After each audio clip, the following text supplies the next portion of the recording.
여러분 오늘 구정을 앞두고 오늘 말씀 제가 하나님 구정이 다가왔는데 긴장해야 되는데 어떤 말씀을 전해야 되겠습니까? 여러분 구정이나 추석이 오면은 기도 많이 해야 되는 거 아시죠? 아내의 생일도 만만치 않은 날입니다.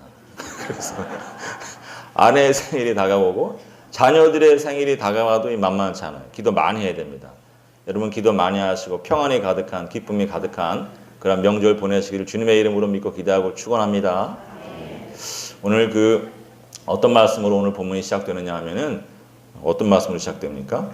나의 종 야곱 내가 택한 이스라엘아 이제 들으라. 너를 만들고 너를 모태에서부터 지어낸 너를 도와줄 여호와가 이같이 말하노라. 그런 말씀으로 시작이 됩니다. 그래서 이제 3절, 4절, 5절은 이제 그 여호와의 말씀을 전하는 것인데 오늘 말씀에 보면은 우리를 우리 어머니의 모태에 지으신 분이 누구라고 하시는 것입니까? 여호와 하나님이시라는 거예요. 우리를 만드신 분이 우리의 조성자가 누구라고 하는 것입니까? 하나님이시라고 하는 것입니다. 너무나 이거 목사님 다 알고 있습니다. 다 알고 있는 것 같은데 머리로는 아는데 가슴으로 잘 이렇게 인정되지 않는 경우가 있어요. 그래서 우리가 항상 하나님 믿는 믿음으로 늘 하나님만이 나의 아버지가 되십니다. 제가 오늘 설교하다 보니까 박혜정 집사님, 김영 집사님 안 보여가지고 기도 못했는데 김영주 집사님이 계십니다. 나 다음 주에 다시 기도하겠습니다.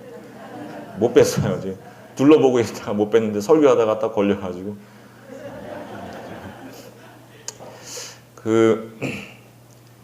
여러분 이게 사람이 모든 것이 다 순적하게 돌아갈 때는 감사한 거를 잘 알기가 쉽지 않습니다. 내가 일찍 결혼해서 또 그냥 결혼해서 얼마 안 돼가지고 아기를 숨푹숨푹 막 낳고 그러면은 내가 낳은 것처럼 느낄 수 있어요. 그러나 한번 어려운 일을 당하고 나면은 세상에 당연한 게 아무것도 없구나. 정말 하나님께서 생명의 하나님이시구나. 우리 생명의 지으신 주자자이시구나 하는 것을 우리가 알게 되는 것입니다. 제가 수도 없이 말씀드리지만 저는 아기를 정말 50에 보지 않았습니까? 50에 보기 전에 제가 의사한테도 한번 갔어요. 의사한테 갔더니 제가 한번 말씀드린 적이 있지만 의사가 뭐라고 말을 하느냐. 선생님은 아기 낳기 쉽지 않습니다. 아기 낳을 수 있는 확률이 불가능한 건 아닌데 쉽지 않습니다. 자존심 상하는 말을 하는 거예요. 저는 자존심 없습니다. 저는 자존심도 없고 근데 그런 말을 하는 거예요. 낙담이 되는 거예요. 낙담이 참 슬프기도 하고 그 슬픔은 그런 말 들어보지 않으면 못 느껴요. 제가 그래서 집에 가서 아내를 보고 하면 또 미안하기만 하지 그렇잖아요. 그래서 늘 하나님의 집에서 그냥 정말 집에 가서 쪽잠만 자고 거의 교회에 가서 살았어요. 하나님 나를 불쌍히 여겨 주셨소서. 하나님 나를 불쌍히 여겨 주셨소서. 그러면서 넓은 사무실에 수십 명 있는 그 교육자실에 목사님들 다 나가시고 그래도 밤새도록 그냥 거기서 혼자 말씀 읽고 찬송하고 기도하고 수시로 하나님 나를 불쌍히 여겨 주셨소서. 하나님 어디에나 계셔서 나를 보고 계시지만 특별히 주님께서 이 자리에서 나를 보고 계신 줄 믿습니다. 그리고 항상 주의 집에서 나를 불쌍히 여기소서 나를 불쌍히 여기소서. 어느 날 정말 하나님께서 나의 50에 단비를 주시는 거예요. 성령의 단비, 은혜의 단비가 아니라 진짜 단비를 딸아이를 주시는 거예요. 기적이라는 게 이것이구나. 정말 기적이에요. 여러분 쉽게 낳으신 분들은 그게 무슨 기적이야. 아이 낳는 거 당연하지. 저한테는 기적이었어요. 의사가 또 이미 선포를 했기 때문에 정말 하나님께 주셨다. 하나님께 주셨다. 3년 뒤에는 저희 아내가 또 저보러 하나 더 낳자 그러길래 난 능력 없어. 단비는 내가 낳은 줄 알아. 나는 아무 능력 없어. 당신이 기도해. 나도 기도할게. 손 한 번 안 잡은 것 같은데 손 한 번 안 잡은 것 같은데 아들을 주시는 거예요. 그래서 여러분 정말 저는 제가 경험으로 제 체험으로 말씀드리는 거예요. 여러분 생명은 하나님께 주시는 것입니다. 생명은 정말 아브라함이 100세에 아기 낳지 않았습니까? 뭘 가르쳐 주시는 것입니까? 네 능력이 아니다. 하나님의 능력이다. 하나님의 은혜로 다 우리가 받는 것이다. 여러분 하나님의 은혜로 우리의 자녀들을 받은 줄 믿습니다. 또 하나님의 우리의 창조자가 되시고 또 조성자가 되어 주셔서 우리가 세상 가운데 나온 줄 믿습니다. 여러분, 우리가 부모님에게 많은 선물을 받듯이 하나님의 자녀들은 누구에게 선물을 받고 누구에게 복을 받느냐? 하나님께로부터 받는 것입니다. 하나님께로부터 받아요. 육신의 부모님으로부터 복을 받는 게 아니에요. 하나님께로부터 받는 것입니다. 그래서 우리 십계명에도 보면은 하나님께서 너희 부모를 공경하라, 무겁게 여기라 하는 말을 하시면서 부모를 공경하는 사람은 땅에서 잘 되고 그 날이 길리라, 장수하면서 하나님께 주시는 복을 오래 누리라, 그런 말씀을 하시지 않습니까? 신약 시대에도 여전히 유효해요. 바울이 에베소서 6장에서 약속 있는 첫 계명을 하나님께 주셨으니 곧 부모를 공경하는 것이다. 부모를 공경하면 땅에서 잘 되고 장수하는 복을 주신다고 약속하셨다. 그러면서 그 계명이 유효한 것을 이야기하는 것입니다. 근데 제가 지금 부모님 잘 공경하라는 말을 하고자 하는 것이 아니라 무엇을 말씀드리고 하는 것이냐면, 사람은 복을 누구로부터 받느냐? 부모님으로부터 받습니까? 내가 공경한 부모님으로부터 복을 받습니까? 그렇지 않아요. 하나님은 네가 공경하는 부모님으로부터 복을 받는 것이 아니라 내가 너에게 네가 공경하는 대가로, 네가 나의 말에 순종하는 대가로 내가 너를 땅에서 잘 되어가고 내가 너의 날을 길게 하여서 내가 주는 복을 오랫동안 누리게 하겠다, 이렇게 말씀하시는 것입니다. 여러분, 깨달으시기 바랍니다. 부모님으로부터 복을 받는 게 아니에요. 부모님은 하나님께서 이 계명을 통해서 뭐라고 말씀하시느냐? 우리에게 복을 주는 대상이 아니라 우리가 섬겨야 할 대상이라고 가르쳐 주시는 거예요. 너희 부모님에게 기대지 마라. 부모님에게 많은 걸 바라지 마라. 부모님은 내가 너희에게 섬겨야 될 대상으로 준 것이지 너희가 그 기대고 의지할 사람으로 준 것이 아니다. 너희가 부모님 공경하는 것을 통하여서 세상에 나아가서 많은 어르신들을 공경하는 것을 훈련받는 것이고, 또 부모님 섬기는 것을 통하여서 섬김의 자세와 섬김의 마음을, 긍휼히 여기는 마음을 훈련시켜서 세상에서 복받게 하려는 것이지 부모님으로부터 뭐 대가를 바라고 그렇게 하려고 그렇게 한 것이 아니다. 항상 나 여호와 한 사람 한 분만이 너희에게 복 주시는 것을 늘 깨달아라, 그렇게 가르쳐 주시는 것입니다. 제가 구정 앞두고 왜 이런 말씀을 드리냐면은, 구정 때 정말 온갖 시험이 다 있는데 대부분은 그 시험들이 아버지, 저 옆집 아저씨는 저렇게 능력 있게 막 아들들한테 많이 주고 딸들한테 많이 주는데 우리 집은 왜 항상 이래요? 막 그러면서 왜 형한테만 잘해주고 나한테는 안 해주세요? 형이 많이 받았으니까 형이 다 해. 그러면서 이제 분란이 시작되는 것입니다. 다 그 뿌리에 무엇이 있느냐? 아버지가 복 주는 줄 알고 있는 거예요. 어머니가 복 주는 줄 알고 있고, 그래서 뭐 형제간에 나누는 일이 있고 그런 것입니다. 여러분, 하나님께서 복 주시는 것을 믿으시기 바랍니다. 하나님께서 복 주시는 것이다. 그걸 믿고 항상 우리가 어떻게 하면 하나님 더 잘 믿을 수 있을까? 어떻게 하면 하나님의 보물창고에서 더 많은 것을 가져다가 누릴 수 있을까? 어떻게 하면 더 잘 믿을 수 있을까? 그것을 위해서 늘 기도하고 손에 손을 잡고 찬송하고 예배드리는 그런 귀한 가정이 되어져서 기쁨과 은혜가 충만한, 은혜와 기쁨이 충만한 그런 명절을 보내시기를 주님의 이름으로 믿고 기도하고 축원합니다. 하나님만이 우리에게 복을 주세요. 오늘 말씀에도 보면 2절 끝에 너를 도와줄 여호와라고 하는 말씀을 하시지 않습니까? 제가 오늘 말씀 제목을 너를 도와줄 여호와 이렇게 하려고 하다가 괜히 반말하는 것 같아가지고 너라는 말 빼고 그리고 다르게 이제 좀 제목을 정해봤습니다. 근데 여러분, 정말로 하나님께서만이 우리에게 복을 주시는 거예요.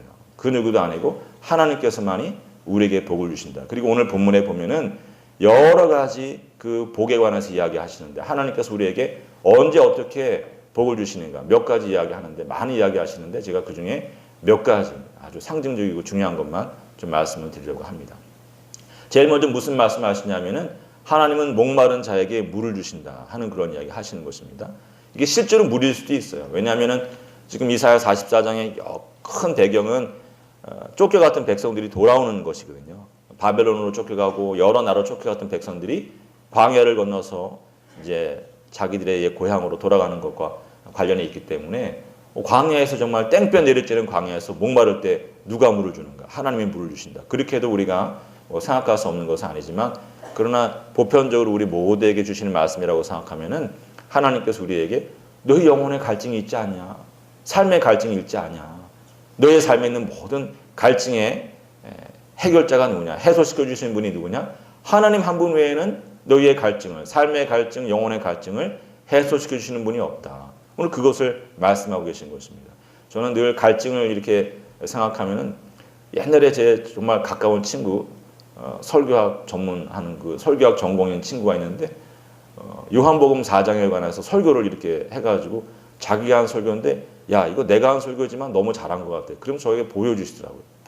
그래서 제가 그걸 읽고 아 정말 이 친구는 설교학 전공해야겠다. 너무 참 귀한 말씀이다. 제가 읽고 늘 기억하는데 제가 뭐 다 기억하지 못하지만 사마리아 수가 마을을 지날 때 그 여인이 한 사람 예수님 앞에 나와서 우물가에서 만나지 않습니까? 그 여인은 어떤 여인인가? 예수님께서 이제 너 예전에 5 남자랑 살았는데 다 네 남편이 아니었다. 지금 살고 있는 6번째 남자도 네 남편이 아니구나. 그렇게 말씀해 주시는 여인인 것입니다. 이 여인은 여러분 정말 뭐 결혼도 안 하고 많은 남자랑 살았어요. 어떤 마음으로 사느냐? 좋은 남자 만나면 행복해질 줄 아는 거예요. 그죠? 그런 마음으로 만나는 것입니다. 그래서 저 남자는 키가 195야. 너무 큰가요? 좀 징그러운가요? 187이야. 얼굴이 장동건이야. 그러면서 저 남자랑 살면 너무너무 행복하겠다. 결혼해 살았어요. 근데 키만 커요. 능력이 없어요. 배가 고파요. 안 되겠다. 저 키만 멀대같이 그저 아무것도 아니구나. 능력 있는 남자 만나야 좀 행복해지겠다. 그래야지 백화점 들어갈 때도 좀 자가용에서 탁 내주고 문 열어주고 그런 좀 럭셔리한 삶을 살아야겠다. 능력 있는 남자를 구했습니다. 능력이 있어요. 그런데 자기 혼자 다 써요. 아내한테 가방 하나 안 사줘요. 꼭 이모 씨 아들 모상이라는 사람처럼 그렇게 가방 하나 안 사주고 자기만 다 쓰는 거예요.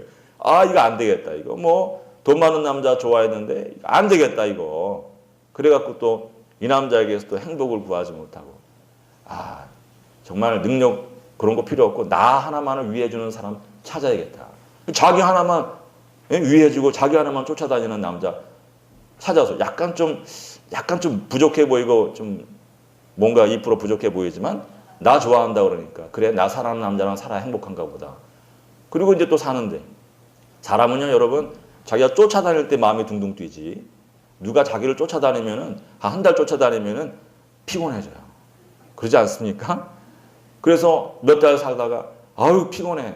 매력이 다 없는 거야. 아무 매력도 없고 정말 피곤하고 좀 지친다. 그래가지고 또 다른 남자. 이번에는 좀 뭔가 박력 있는 남자. 운동선수. 박력 있고 좋은 거예요. 근데 박력만 있어요. 무식해요. 그래갖고 이번에는 또 뭔가 지적인 남자.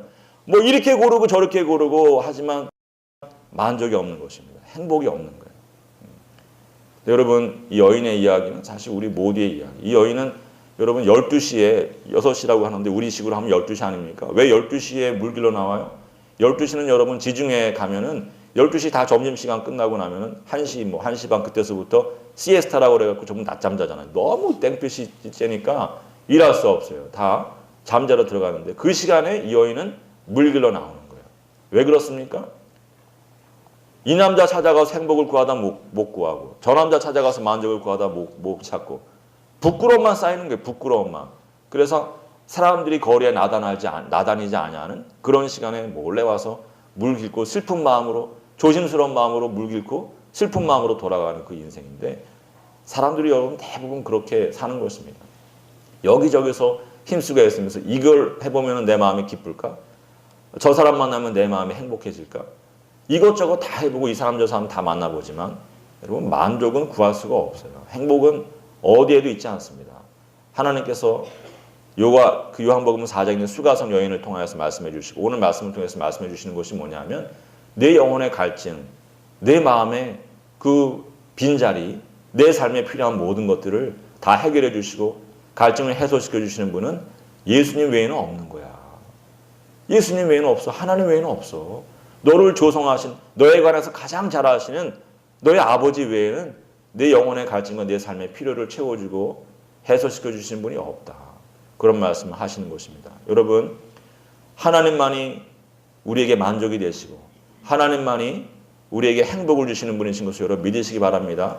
행복을 찾아 나서는 사람은 절대로 행복해질 수 없어요. 하나님을 찾으면 행복해질 수 있는 것입니다. 결혼식 할 때 주례할 때도 제가 그런 이야기해요. 상대방이 나를 행복하게 해줄 것이다. 그런 환상에서 빨리 벗어나야 되는 것입니다. 하나님이 우리를 행복하게 만들어 주시는 거예요. 내가 행복해져서 그 사람에게 행복 바이러스가 되면 감사한 일인 것이지 아내가 남편을 행복하게 만들어줄 수 없고 남편이 아내를 만족시켜줄 수 없는 것입니다. 여러분, 하나님만이 우리의 목마름을 해소시켜 주시는 사랑이 많으신, 능력이 많으신 아버지이시고 또 우리 사랑하시는 분이신 것을 여러분 믿으시기 바랍니다. 항상 하나님을 구하고 행복하고 만족이 있는 그런 귀한 인생 사시기를 주님의 이름으로 믿고 기도하고 축원합니다. 또 하나님께서 무슨 말씀하시냐? 마른 땅에 물이 흐르게 하신다. 그런 말씀하시지 않습니까? 저는 참 오늘 이 말씀 읽으면서 예전에도 읽을 때 그런 생각 못했는데 이번에 이제 간증하신 분 중에 현병철 인권위원장님 오셔서 무슨 이야기 하시냐면은 자기가 학교도 갈 수 없는 형편이었다고 그렇지 않습니까? 자기는 돈도 없고 아무것도 없고 도와줄 사람도 없고 그래서 기숙사가 있는 학교가 아니면 안 되는데 또 학비가 비싸도 안 되는데 아무리 찾고 찾아도 없어갖고 딱 한 군데 찾았는데 이름도 다 들어보지 못한 학교예요. 그 학교를 버스를 몇 번 갈아타고 지방으로 쫙 내려갔는데 내려보니까 황량한 벌판 같은데 가운데 건물 몇 개 서 있고 그게 자기가 찾는 대학이더라는 거예요. 그 정말 와 하는데 다른 길이 없는 거예요. 그 정말 그 마른 땅가드 같은 거 황량한 길을 걷고 또 그 겨울이었기 때문에 제가 예전에 들었을 때 이번에 그런 얘기 하셨는지 모르겠어요. 근데 그 어느 땅 눈이 내린 땅을 터벅 걸어가지고 들어갔더니 또 그 맞이하는 분이 어휴 어떻게 먼 데서 여기까지 왔냐고 이렇게 묻는 거예요. 자기 학교에 왔으면 자기 학교에 대한 그 자랑을 하면서 맞이해 주는 게 정상인데 어떻게 이런 학교까지 왔냐. 그러니까 더 슬퍼지는 거예요. 게다가 심지어는 이분은 예수님 믿는 분인데 간 학교가 또 불교계통 학교예요. 정말 말이 아닌 것입니다. 저녁에 참 많이 눈물을 흘리고 웃었다 하는 그런 이야기를 하세요. 네, 여러분 살다 보면은 정말 그런 일이 있는 거예요. 예? 아무 소망이 없는 땅을 걸어야 되는 때가 있는 것입니다. 흙먼지만 펄펄 날리고 걷고 걸어봐야 지치기만 하지 뭐 좋은 것이 아무것도 없을 것만 같은 그런 땅. 절망의 땅, 소망이 없는 땅, 낙담케 하는 그런 땅을 걸어야 되는 그런 시기들이 오는 것입니다. 오늘 하나님께서 무슨 말씀하시냐? 그런 땅에도 내가 함께하면 그 땅이 변화되는 것이다. 절망의 땅이 소망의 땅으로 기쁨의 땅으로 변화되어지고 절망의 시간도 너희가 나중에 고백하기를 모든 것이 합력하여 성을 이룹니다 하는 그런 여호와와 함께하면 모든 것이 합력하여 성을 이룹니다 하는 그런 고백을 하게 되는 그런 귀한 시간으로 변화되는 것이다. 나는 마른 땅에 물이 흐르게 하는 여호와다. 그런 말씀을 하시는 것입니다. 실제로 그 위원장님은 그 마음의 소원이 나중에 본인이 이제 나이가 한 70이 되고 80이 됐을 때 한경진 목사님처럼 얼굴이 깨끗한 사람이 되면 좋겠다. 나도 한경진 목사님처럼 정직하게 살고 좋은 마음으로 살고 은혜를 사모하며 살면은 나도 한경진 목사님처럼 나이 70되고 80 됐을 때 저렇게 깨끗한 얼굴을 가질 수 있지 않을까. 그런 소원을 가지시고 기도하고 했다고 하신 여러분 중에도 혹시 그런 소원 가지신 분이 있으십니까? 오늘 시간 보러 가지시기 바랍니다. 참 저는 그 이야기 들으면서 감동을 많이 받았어요. 우리는 저런 소원은 참 갖지 않는구나. 참 순전한 마음으로 깨끗하게 이렇게 살고자 하는 그런 마음은 좀처럼 갖지 않는구나. 늘 은혜를 사모하는 하나님의 집을 귀하게 여기는 그런 마음의 소원은 좀처럼 갖지 않는구나. 우리 모두에게 하나님의 은혜를 사모하고 늘 하나님의 전에 가까이 나가고자 하는 그런 마음을 가져서 하나님께서 여러분의 삶 가운데 물길을 내주시는 그런 귀한 은혜가 있어지기를 주님의 이름으로 믿고 기도하고 축원합니다. 그분 그런 마음으로 사시니까 그 낭망의 자리였는데 거기 계신 그 절에 다니시는 분들이 이 친구 교회 다니지만 우리하고 신앙은 다르지만 참 괜찮다. 그래가지고 거기서부터 길을 하나하나 열어줘가지고 그 귀한 자리에서 많은 일을 하지 않습니까? 사람은 저도 참 예전에 제가 설교할 때 그런 얘기 많이 해요. 땅끝까지 가도 아무도 모르는 땅끝까지 가도 하나님께서 함께 하시면 거기에서부터 새로운 인생길이 열린다. 그런 얘기 제가 몇 번 드리지 않았습니까? 설교할 때 종종 그런 얘기 하는데 사실은 현 위원장님 간증을 듣고 제가 드리는 말씀이에요. 아무도 모르는 땅, 절망이 가득한 땅에 가도 하나님께서 함께 하시면 거기에서부터 새로운 길이 열린다. 또 지금 아무리 사람들이 박수치고 환호하는 막 이렇게 와 축하해주는 그런 길에 있어도 하나님께서 떠나시면 한순간에 그 자리가 절망의 자리가 되는 것입니다. 여러분 하나님과 함께하는 것, 하나님께 가까이 나아가는 것 외에는 복이 없는 것을 여러분 믿으시기 바랍니다. 믿으시기 바랍니다. 오늘 제가 이렇게 믿음만큼 좋은 것은 없다. 믿음만큼 귀한 것은 없다. 이제 그런 이야기를 하고 하나님 외에 더 좋은 것은 없다 하는 그런 이야기 하는데, 우리가 자녀들을 기를 때에도 하나님께 가까이 나아가는 것, 하나님만이 너의 인생에 물이 다시금 흘러가게 하시고 너의 인생 가운데 40가지 좋은 일이, 회복의 은혜가 있게 하시는 그런 하나님이시다. 그래서 부모의 가장 귀한 부모님, 가장 지혜로운 부모님은 어떤 부모님이냐? 하나님께 가까이 자기 자녀를 인도하는 부모가 가장 좋은 부모가 되는 것입니다. 그래서 제가 1부, 2부 때 어떤 이야기를 했냐면은 요게벳이라고 하는 모세의 어머니와 또 바로의 공주인 모세를 키워준 분이 있지 않습니까? 모세가 갈대 상자에 당겨가지고 둥둥 떠내려가는데 바로의 공주가 그거 보는 거예요. 그리고서는 다 가져오게 하는데 여자아이가 툭 튀어나옵니다. 그 갈대 상자에 담긴 아이하고 관련이 있는 아이라는 거 알았겠습니까? 몰랐겠습니까? 당연히 아는 거예요. 눈치채지 못할 정도면 좀 문제가 있는 거죠. 그리고 그 아이가, 여자아이가 데리고 온 그 여인이 이 아이의 어머니쯤 되겠다. 그거 눈치챌 수 있습니까? 없습니까? 눈치채지 못하면 좀 곤란한 거예요. 아는 것입니다. 그러나 이 공주가 마음이 착해요. 마음이 착해서 다 알면서도 자기 친어머니, 이 아이 엄마구나. 그래, 당신이 맡아서 젖 좀 먹이고 아이 키워주면 잘 키우겠네.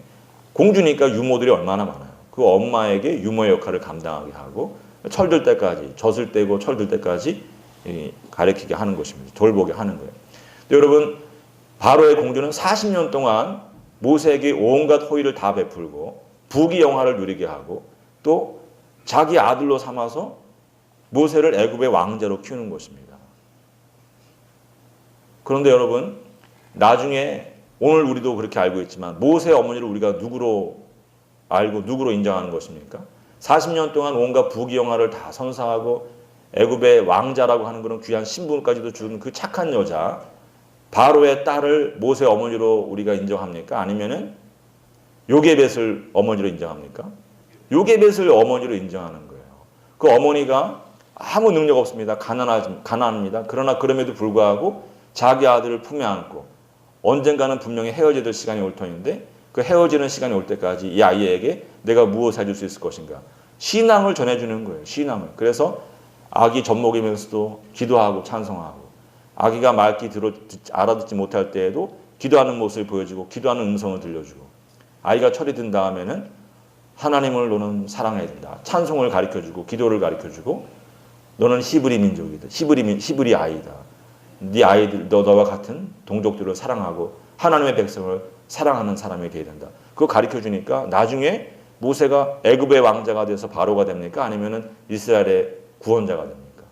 이스라엘의 구원자가 되는 거예요. 하나님께서 쓰시는 것입니다.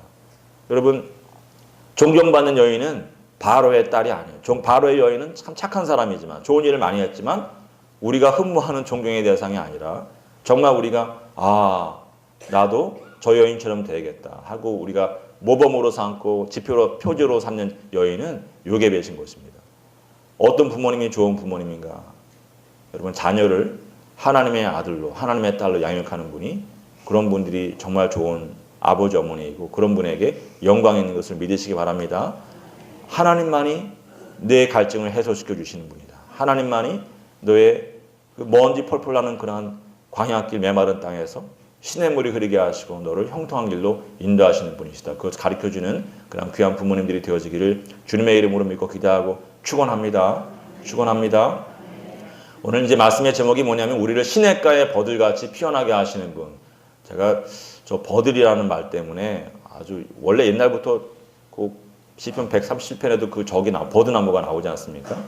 그 아라바라고 하는 단어가 나와요. 그래서 바벨론의 여러 강가에서 우리가 울었다. 시온을 기억하며 울었다.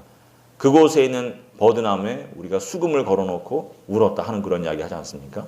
거기에 아라바라고 하는 나무가 나오는데 제가 예전에 그 아라바라는 나무 때문에 고민을 많이 하고 공부를 많이 했어요. 근데 오늘 본문에 또 아라바가 나오는 것입니다. 보통 우리가 시냇가에 버들 그러면은 어떤 버들을 연상하느냐 한번 화면으로 보여드리겠습니다. 우리가 시냇가에 버들 그러면 딱 머릿속에 자동적으로 떠오르는 그런 버들은 갯버들, 왕버들 같은 화면에 나오는 그러한 버들인 것입니다. 그렇죠? 저런 거 많이 보지 않습니까?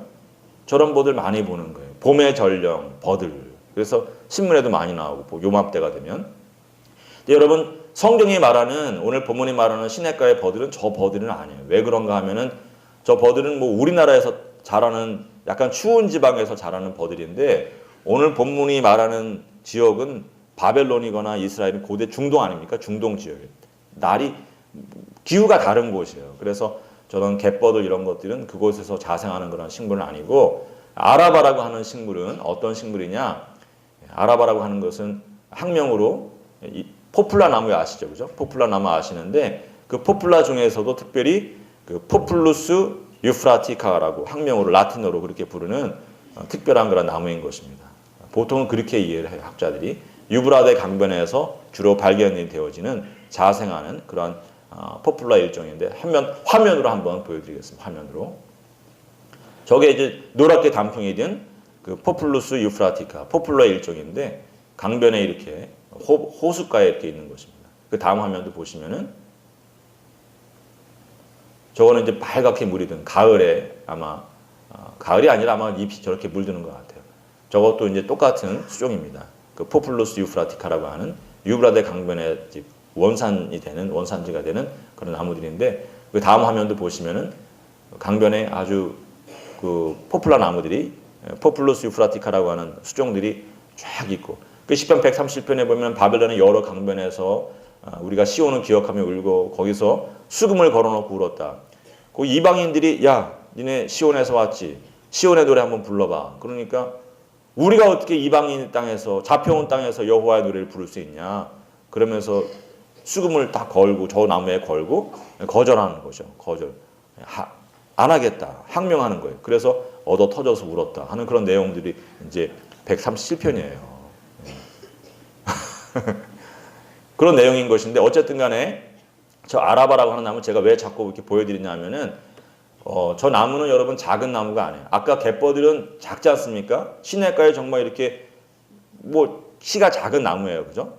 그 키가 작은 나무인데 성경이 말하는 아라바 시편 130편도 이야기하고 오늘 본문도 이야기하는 시냇가의 버들같이라고 할 때 아라바라고 하는 나무는 작은 나무가 아닙니다. 저 그 포플러스 유프라티카라고 하는 수종은 한 15m 정도까지 자라요. 그리고 둘레가 한 2.5m 정도로 되는 그 정도까지 자라는 큰 나무이고 또 정말 큰 이 포플라 중에는 30m까지 자라는 그런 수종들도 있습니다. 그래서 클로드 모네가 그린 작품들에 보면은 제가 구하지 못해가지고 그냥 그림으로 보여드리는데 수련 연작을 그린 것으로 유명한 클로드 모네는 수련만 연작으로 한 게 아니라 많은 것을 이제 연작으로 수십 점, 수백 점을 그리는데 그 중에 유명한 것이 포플라 나무입니다. 저것이 자기가 살던 앱트 강의 강변에 있는 그 포플라 나무들인데 굉장히 크잖아요. 그래서 저런 거 한 20m 넘고 30m 가까운 그런 수종을 그린 것 같아요. 그 다음에도 똑같은 그림들인데 저기도 보면은 굉장히 큰, 그 다음에 똑같은 그림인데 계절이 바뀌어서 이렇게 큰 포플라 나무를 그리는 것입니다. 제가 왜 요 말씀을 자꾸 그리고 드리냐 하면은 사이즈 때문에 그래요. 사이즈. 여러분 오늘 말씀에 보면은 4절에 보면은 풀 가운데서 자라나기 그렇게 말씀하지 않습니까? 풀 가운데서 솟아나기를 시냇가의 버들같이 한다. 이게 무슨 뜻이냐 하면은 이스라엘 백성들이 먼 곳으로 쫓겨간 거예요. 포로로 끌려가고 그냥 뭐 팔려가고 그러면서 갔는데 그곳에 가서 수많은 이방인들에게 둘러싸여서 정말 약자로 살아가는 것입니다. 그런 하나님의 자녀들에게 하나님께서 뭐라고 말씀하시면은 야, 니들 지금 수많은 사람들 둘러싸여서 외롭게 살고 있고 힘없이 살고 있지. 그러나 내가 너희와 함께하면 내가 너희의 자손들에게 내 영을 부어주고 너희가 나의 말씀을 쫓아 살면은 내가 주는 복을 받으면 너희가 풀 가운데서 요만한 정말 이 정강에도 닿지 않은 그 풀밭 가운데서 15m까지 자라는 큰 나무와도 같이 탁월한 인생을 살게 되는 것이다. 그것을 말씀하시는 것입니다. 이해가 되십니까?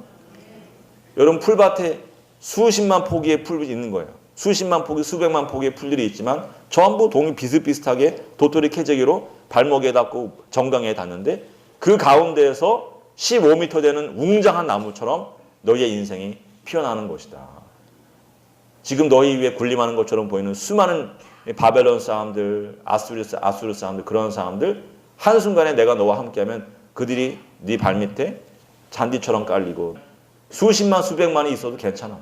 그 안에서 오히려 더 큰 거목이 되는 것입니다. 우리 자녀들에게 그런 귀한 복이 있을 것을 믿고 기도합니다. 그래서 우리가 더더욱이 우리 자녀들을 반드시 교회로 데리고 오는 거예요. 고만고만한 도토리 키재기 하는 인생으로 만들고 하려고 하면은 교회 안 와도 돼요.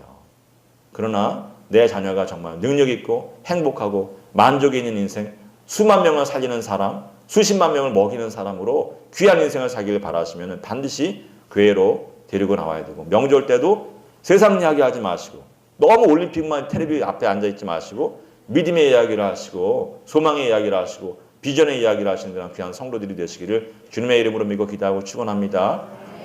제가 오늘 말씀 드리면서 정말 새롭게 한, 저도 너무나 감사하고 너무나 기뻤던 거 하나 말씀드리려고 해요. 여러분이 오늘 말씀에 나오는 아라바라고 하는 나무에는 비밀이 있어요. 어떤 비밀이 있냐? 성경에 몇 번 나오지 않았는데 이 어디에 나오냐면 레위기 23장 40절이 특별히 중요합니다. 레위기 23장 40절에 보면은 이스라엘의 종교 전통 중에 초막절 지키는 게 있지 않습니까? 무교절 7.7조 초막절 지키잖아요. 초막절을 지킬 때 어떻게 지키느냐? 광야 시절을 기억하기 위해서, 광야 가운데 너희가 초막을 짓고 살았지만 그래도 너희가 몸 상하지 않고 40년 지내지 않았냐? 하나님의 은혜로 사는 것이다. 그것을 가르쳐주기 위해서 초막을 짓고 초막 가운데 일주일 정도 이렇게 지내게 하는 것입니다. 그럴 때 무엇으로 이 초막을 짓느냐? 한 4가지 정도의 나뭇가지, 나뭇잎으로 만든다 이렇게 얘기하는데 그 중에 2가지는 어떤 것인지 도무지 감잡기가 좀 힘들고 종려나무와 아라바, 오늘 우리 본문에 나오는 아라바를 사용하는 것입니다. 아라바는 왜 사용이 되느냐? 왜 사용이 되냐면은 아까 보여드린 다 사진도 그렇고 그림도 그렇고 물가에 있죠, 그죠? 포플라가 꼭 물에서만 사는 건 아니지만 물이 많은 곳이 최적이에요. 물이 많으면 많을수록 저 나무는 정말 힘있게 자라나고 높이 자라나는 곳입니다. 그 역으로 말하면은 저 나무는 물을 떠나면 안 돼요. 물을 떠나면 한순간에 큰 나무일수록 한순간에 힘을 쫙 잃어버리는 것입니다. 작은 나무는 좀 괜찮은데 큰 포플라 나무일수록 물을 떠나면 힘을 잃어버려요.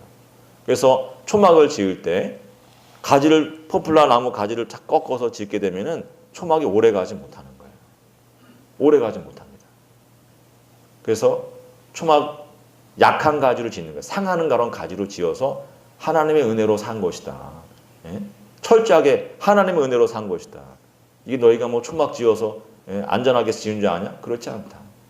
포플라 나무, 하루 만에 상해버린 나무로 지은 것이다. 그걸 가르쳐 주시기 위해서 포플라 나무를 사용하시고 아라바를 사용하시고, 또 더 중요한 것은 뭐냐면은 이 성전 안에 들어가면은 제가 말씀드렸지만 그 여인의 뜰이 있고 이스라엘 남자들의 뜰이 있고 제사장의 뜰이 있다고 그러지 않았습니까? 제사장의 뜰에 번제단이 이렇게 있어요. 그 번제단의 왼쪽 위로 조그만 땅 위에 가지를 꺾어다가 이 아라바 나무의 가지, 포플로스 유프라티카 이 나무의 가지를 꺾어다가 그 땅 위에 세워요.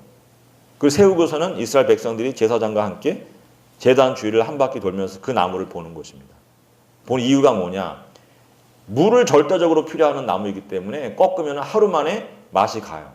이틀 지나서 보면은 거의 고사 상태 비슷하게 되고, 사흘 지나면은 완전히 죽어 있고, 나흘 지나면은 정말 몰골이 말이 아니게 되어 있는 것인데, 하나님께서 왜 그런 규례들을 만들어서 이스라엘로 하여금 수천 년 동안 지키게 하시냐면은, 야, 이게 너야. 이게 너야. 가지에 붙어있을 때 대단해 보였지? 꺾으니까 하루 만에 물기가 다 빠지면서 볼품없게 변하는 거야. 이틀이면 거의 죽어. 사흘이면 100% 죽어. 너희도 마찬가지다. 나를 떠나면 너희 지금 아무리 잘 돼 있어도 한순간에 요즘 아이들 말대로 인생 훅 가는 거다. 하나님 떠나면 안 된다. 하루라도 하나님 멀리하면 안 된다. 이틀 멀리하면 큰일이 생기고, 사흘 멀리하면 영적으로 죽고, 나흘을 멀리하고 닷새를 멀리하면 세상 가운데서 다 망하는 것이다.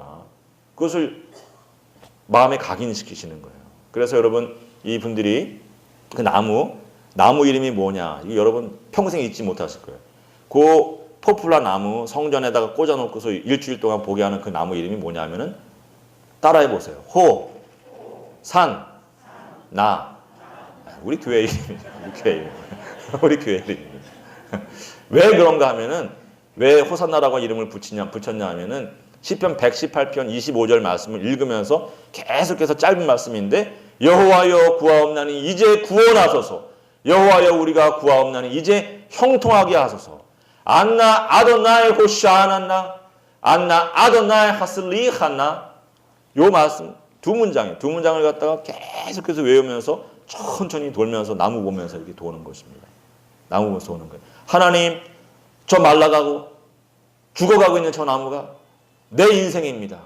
하나님을 떠나면 내 인생도 저렇게 되는 것을 내가 고백하오니 지금 이미 내가 하나님 곁에 있음에도 불구하고 내 인생이 너무나도 힘이 들고 너무나도 공핍하오니 하나님 나를 불쌍히 여겨 주셔서 다시금 가지에 붙여주시고 하나님께 붙여주셔서 내 인생을 형통케 하시고 회복시켜 주시옵소서.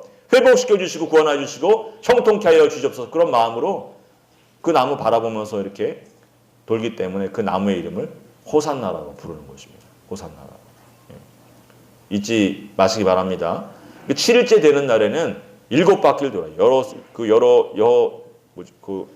여리고성을 돌 때 하루 6동안은 한 바퀴씩, 마지막은 7째 날에 7바퀴 도는 것처럼 저 무교 77절 초막절 지낼 때에도 6동안은 한 바퀴씩 돌고 마지막에 7바퀴 돌면서 눈에 새기고 마음에 새기는 것입니다. 하나님, 저 호산나 포플러 나무까지가 내 인생입니다.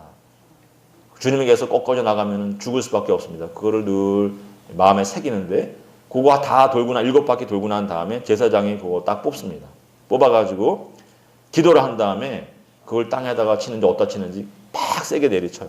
여러분 여기 자전거 대여소에 가면 죽은 나무들 많은데 그런 나무들 갖고 손에 잡고 치면 손 다칩니다. 대부분은 손 다쳐요. 하시지 마시기 바랍니다. 그런데 이 나무는 워낙 물을 좋아하는 나무이기 때문에 7일만 지나면은 완전히 뭐 정말 이게 딱 마를 대로 말라가지고 제가 뭐 해본 건 아니지만 본 건 아니지만 책에 보면은 나무를 치면 손을 다치는 게 아니라 나무가 산산조각이 난다는 거예요. 그래서 이것을 무슨 상징으로 보느냐? 하나님, 내 삶에 있는 모든 죄악이 저렇게 산산조각이 나게 하여 주시옵소서. 내가 늘 주의 집에 나와서 나의 죄를 회개하고 나의 부족함을 늘 하나님께 구하면서 성전 중심으로 제단 중심으로 살기를 고백하고 결단하면 하나님께서 내 삶 가운데 모든 어둠의 세력들을 저렇게 산산조각 내어주시고 한 길로 왔던 원수 마귀가 7길로 도망가는 그런 역사가 있는 줄 믿습니다. 내 죄악의 문제가 해결되는 줄 믿습니다. 항상 주의 성전 중심으로 제단 중심으로 살게 하여 주시옵소서. 하나님, 그리고 나를 다시금 주님의 몸에 붙여주셔서 주님께 붙여주셔서 나로 하여금 다시금 하나님께서 내 인생 가운데 부어주시는 물길로 인하여서 회복되게 하시고 형통하게 하여 주시옵소서. 그런 기도를 하면서 초막절을 끝마치는 것입니다. 여러분, 그래서 이 시냇가에 버들같이 솟아난다 하는 말이 무슨 말이냐 하면은 하나님께서 함께 하시면 내가 위대한 인생, 거목의 인생을 살고 거인의 인생을 살고, 그렇지 않으면 나는 여전히 이방인의 나라에 가서 정말 아무것도 아닌 인생으로 살 수밖에 없다. 그래서 나는 하나님 떠나서는 살 수 없습니다. 그런 고백을 하는 거예요. 하나님 떠나서는, 제단을 떠나서는, 성전을 떠나서는 살 수 없습니다. 그런 고백을 시냇가의 버들이라고 하는 이 표현을 통해서 하는 것입니다. 그래서 5절에 보면 그 의미가 분명하게 나타나요. 5절에 보면은 하나님께서 이제 영을 부어주시고, 하나님의 영을 부어주시고, 하나님의 복을 내려주신 자녀들. 그래서 시냇가의 버들처럼 웅장하게 자라는 인생들이 어떤 고백을 하느냐. 어떤 사람은 나는 여호와의 것입니다. 고백하고, 어떤 사람은 나는 야곱의 자손입니다. 이렇게 이야기한다고 하는데, 여호와의 것이다 하는 말 우리가 쉽게 이해할 수 있습니다. 야곱의 자손은 왜 말을 하냐면은 야곱은 바단 아람으로 도망갈 때 하나님께서 약속해 주시지 않습니까? 내가 동서남북 어느 곳으로 갈지라도 내가 너와 함께 있어서 너로 하여금 평안하게 다시금 돌아오게 할 것이다. 그 약속을 받은 사람인 것입니다. 그래서 이 잘된 사람들이 하나님 그 약속대로 내가 고국을 떠나서 망한 유다를 떠나서 이 멀리 바벨론까지 왔지만 하나님 약속대로 내가 잘 되었습니다. 그리고 평안하게 또 돌아갑니다. 하나님, 영원히 나는 하나님께서 함께 해주시는 그런 하나님의 아들인 줄 믿습니다. 그런 고백으로 야곱의 자손을 이야기하는 것입니다. 또 어떤 사람은 오늘 본문에 보면은 손으로 새겼다 그러는데, 또 관주에 보면은 이 성경 밑에 있는 관주에 보면은 손으로가 아니라 손에 새겼다. 쉽게 말하면은 손등에다가 쓰고 팔에다가 쓰는 거예요. 왜 이렇게 교인들은 잘 그런 거 안 하지만 연예인들 이렇게 보면은 여기 팔등에다가 이거 실명을 대면 안 되죠, 그죠? 제 이름 되겠습니다.